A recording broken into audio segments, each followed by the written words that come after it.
There's no doubting that a well set up full suspension bike is going to make most trails easier to ride, and that means that most of the time they're going to be faster as well. But how do you harness that potential?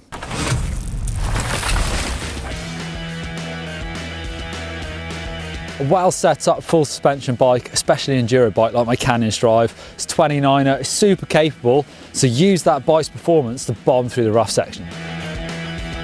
The best line is the best line. Now use your skills and the bike's performance to make it rideable. Flat pedal riders really benefit from the rear suspension and that added security of your feet staying on the pedals.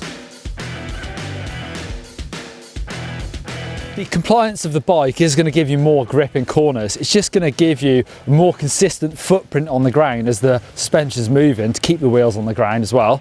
And that just gives you a more reliable amount of friction. That does mean that you can open up lines in corners slightly differently than you would do on a hardtail.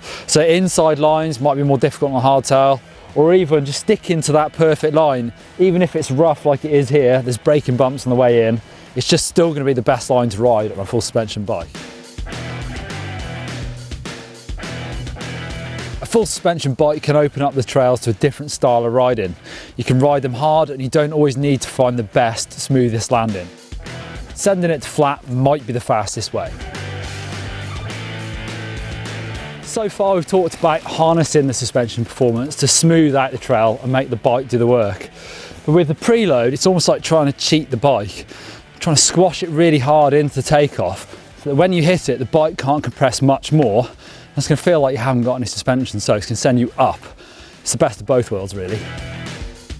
Preloading works really well for jumps, but of course, as soon as you pump into the bike, it's going to want to rebound, so the timing is really important. And you want to try and do it in that compression where you go into the takeoff. So the bike's already going to squash a little bit when you hit it.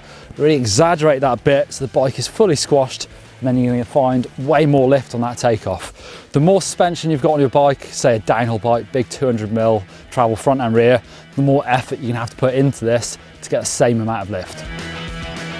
Clearing jumps into nice landings is going to be much faster because it's smoother, but also this technique opens up the possibility for clearing gaps in the trail that are also going to be faster.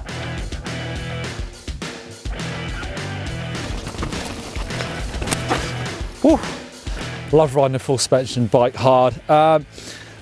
If you want to see a video from Doddy over on GMBN Tech on how to set up your full suspension bike, over there for that one. If you want to see a video on me teaching Tom behind the camera how to do a manual, over there.